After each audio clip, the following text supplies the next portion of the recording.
शालिग्राम गर्ग को पुलिस ने गिरफ्तार कर लिया है। ये बड़ी जानकारी। धीरेन्द्र शास्त्री का भाई शालिग्राम गिरफ्तार हो चुका है। फायरिंग और हत्या के प्रयास में फरार चल रहा था। जमीन विवाद में फायरिंग शालिग्राम के द्वारा की गई थी। एक गंभीर घायल को ग्वालियर रेफर किया गया, जहां उसका इलाज चल रहा है। 2 आरोपी अभी भी फरार बताए जा रहे हैं। राजनगर थाना पुलिस ने यह गिरफ्तारी की है। एडिशनल एसपी ने इस मामले की जानकारी दी है।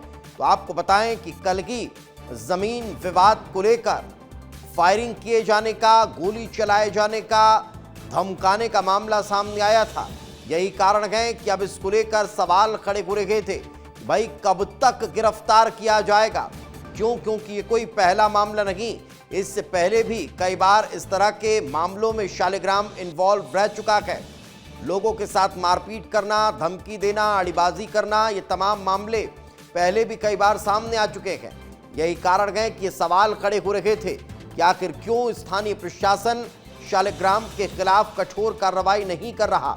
सवाल इस बात के भी खड़े हो रहे थे कि आखिर शालिग्राम को किसका संरक्षण प्राप्त है, क्योंकि कई बार बाबा बागेश्वर इस बात का जिक्र कर चुके हैं कि उनका शालिग्राम से कोई लेना देना नहीं। लेकिन अब इस कार्रवाई को लेकर बड़ी जानकारी मिल रही है। तो छतरपुर से इस वक्त हमारे सहयोगी सुबोध और न्यूज रूम से ब्यूरो चीफ अंचल शुक्ला हमारे साथ जुड़ चुके हैं। सबसे पहले सुबोध, मैं आपसे समझना चाहूंगा क्या ताजा जानकारी फिलहाल गिरफ्तारी को लेकर।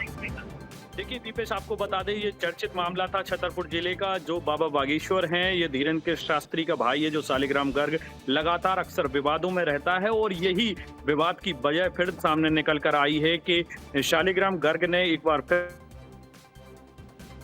बिल्कुल शालिग्राम गर्ग कहां से गिरफ्तारी हुई सुबोध?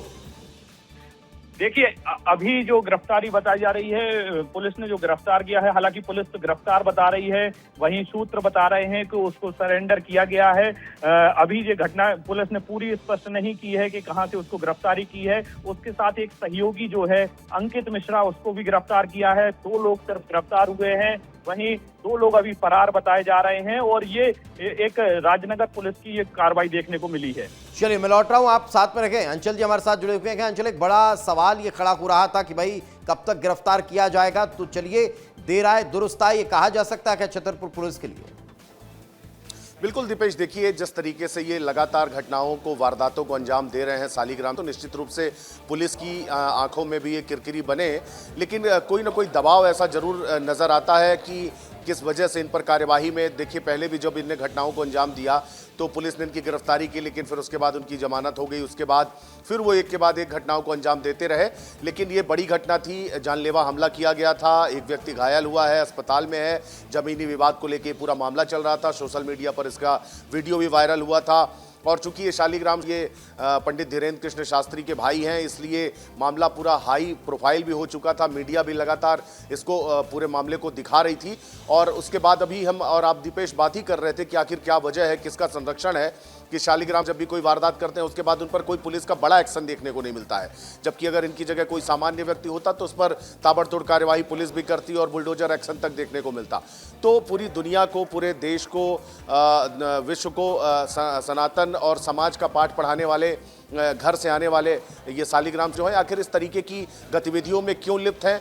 हालांकि धीरेन्द्र शास्त्री साफ तौर पर कह रहे हैं कि मेरा उनसे कोई लेना देना नहीं है, लेकिन है तो उनके ये छोटे भाई ही। हो सकता है एक ये भी दबाव होता है एक कि पंडित धीरेन्द्र कृष्ण शास्त्री बहुत चर्चित व्यक्ति हैं, अच्छी पकड़ है राजनीति में भी अगर इनकी बात की जाए तो इसलिए भी। लेकिन पुलिस ने इस समय सख्ती दिखाई है और गिरफ्तारी की है। हालांकि अभी कोई वीडियो उनका वायरल नहीं किया है, कोई वीडियो अभी आउट नहीं हुआ है उनकी गिरफ्तारी का। बिल्कुल, अब ये देखने वाली बात होगी कि आखिर गिरफ्तारी का वीडियो कब तक आता है, किन किन धाराओं में एफआईआर दर्ज हुई है, वो तमाम चीजें। लेकिन इस गिरफ्तारी को लेकर एडिशनल एसपी ने क्या कुछ कहा, जरा वो सुनवा देते हैं। देखिए, राजनगर थाना क्षेत्रांतर्गत एक घटना हुई थी जिसमें पुलिस द्वारा 109 बीएनएस के अंतर्गत एफआईआर पंजीबद्ध की गई थी, जिसमें कुछ लोगों के द्वारा फायरिंग की गई थी। इसमें टोटल 4 आरोपियों के विरुद्ध एफआईआर पंजीबद्ध की गई थी, जिसमें से 3 नामजद हैं और 1 अभी अज्ञात है। उन 3 में से 2 लोगों को पुलिस द्वारा अरेस्ट कर लिया गया है और इसमें पुलिस द्वारा आगे विधिवत कार्रवाई की जा रही है। 2 लोग कौन कौन है? इसमें एक आरोपी जो कि शालिग्राम गर्ग हैं और दूसरे अंकित मिश्रा हैं, इनको पुलिस द्वारा कस्टडी में ले लिया गया है और जो ज्ञात आरोपी है उसको पकड़ने के लिए पुलिस द्वारा प्रयास किए जा रहे हैं। तो सुबोध लगातार हमारे साथ जुड़े हुए हैं। सुबोध, एक और शख्स की गिरफ्तारी को लेकर अब अभी टीम लगातार काम कर रही है, लेकिन ये कौन सा जमीन विवाद था? किस विवाद के चलते इस तरह से फायरिंग की गई? और क्या गांव के और भी कई लोग हैं जो पीड़ित और प्रताड़ित हैं, उनकी भी क्या शिकायत थाने तक पहुंची है?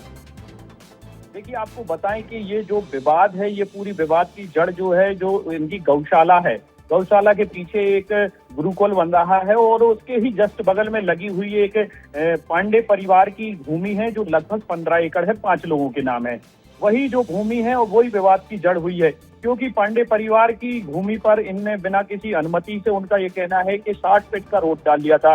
रोड डालने के बाद जब इस बात पर कहासुनी हुई उन दोनों की, तो वो थाने तक मामला जा पहुंचा। पांडे परिवार के साथ ये कुशवाहा परिवार साथ में गया था और उन्होंने अपना गवाह के तौर पर उनमें नाम लिखाया था और नाम लिखाने वाली बात जो बात रही, यही रंजिश तक पहुंच गई।